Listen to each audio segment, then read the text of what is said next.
નમસ્કાર મિત્રો, સ્વાગત છે તમારું આપ સૌની સૈયારી ચેનલ ગુજરાતી સાહિત્ય વિદ નિકુંજ યુટ્યુબ ચેનલમાં. હું નિકુંજ પરમાર આપ સૌનું તૈયારી સ્વાગત કરું છું.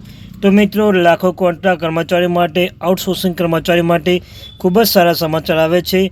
તો મિત્રો, લાખો કર્મચારી અને આઉટસોર્સિંગ સમાચાર બાબતે મહત્ત્વની અપડેટ આવી ગઈ છે. ઘણા લાંબા સમય સુધી રાહ જોઈ રહ્યા તેમના ઇંતજારનો અંત કહી શકાય. સાથે સાથે એક બીજી પણ મહત્વ અપડેટ લઈને આવ્યું છું, તેના વિશે વિગતે ચર્ચા કરીશું.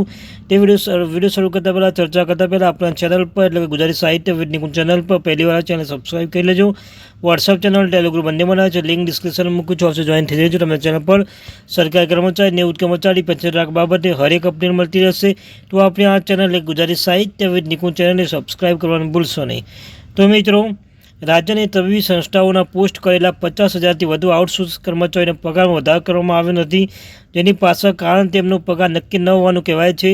Joint health outsourcing contractual employees union દ્વારા medical education additional chief secretary પત્ર લખીને આઉટસોર્સિંગ કર્મચારીઓની વેતન વહેલી તકે નક્કી કરવાનું અસર માંગ કરવામાં આવી રહી છે, જેથી કર્મચારીઓનો પગાર વધારો કરી શકાય.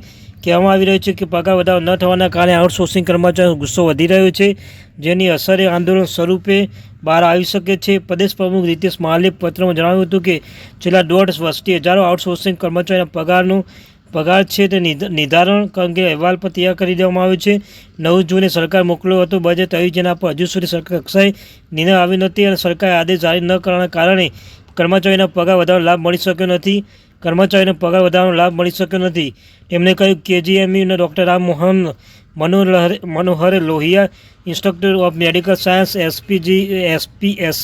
એસજીપીજીઆઈ ને કલ્યાણસિંહ કેન્સર ઇન્સ્ટિટ્યૂટ ઓફ લગભગ 15,000 આઉટસોર્સિંગ કર્મચારીઓના પગાર વધારવાનો લાભ મળી શક્યો નથી. તેમણે કહ્યું KGMU doctor Ram Manohar Lohia institute of medical science SGPG અને કલ્યાણસિંહ કેન્સર ઇન્સ્ટિટ્યૂટ લગભગ 15,000 આઉટસોર્સ કર્મચારીઓ કામ કરે છે, જેના પગાર વધારવાનો લાભ મળ્યો નથી.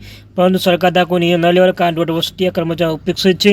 ના સારી રાજ્યની 50,000 જેટલી મેડિકલ કોલેજ, હજારો આઉટસોર્સિંગ જે કર્મચારીઓ છે મિત્રો, તેમને કામ કરી રહ્યા છે, જેનો યોગ્ય પગાર વધારો મળતો નથી. શારીરિક સમય રચના કરવામાં આવી હતી, પણ સરકારના આદેશ કારણે કર્મચારીઓનો આદેશ બંધાઈ હતી, જે 1.5 વર્ષથી તેના પર નિરાશા છે, ત્યારે રોષનું રૂપ ધારણ કરી શકે છે. યુનિયન જનરલ સેક્રેટરી સચિદાનંદ મિશ્રાએ જણાવ્યું હતું કે સંયુક્ત આરોગ્ય કરાર કર્મચારી અને પ્રતિનિધિત્વનો નાયબ મુખ્ય પ્રધાને અનેક વખત મળી રહ્યો છે અને પગાર વધારવાની વિનંતી કરી રહ્યા છે, પરંતુ હવે એવું લાગ્યું છે કે સંખ્યા વિના કોઈ સુધારો નહીં થાય ને આથી યુનિયનના કારોબારી બેઠકમાં નિર્ણય લેવામાં આવે છે કે તમામ મેડિકલ કોલેજ, મેડિકલ સંસ્થાઓને કેટલાક કર્મચારીઓ મોટી સંખ્યામાં આવી એકઠા થશે અને નાયબ મુખ્યમંત્રી રજૂઆત કરવામાં આવશે, એટલે મહત્વનો નિર્ણય લેવામાં આવશે. તો મિત્રો, આ તે મહત્વપૂર્ણ અપડેટ.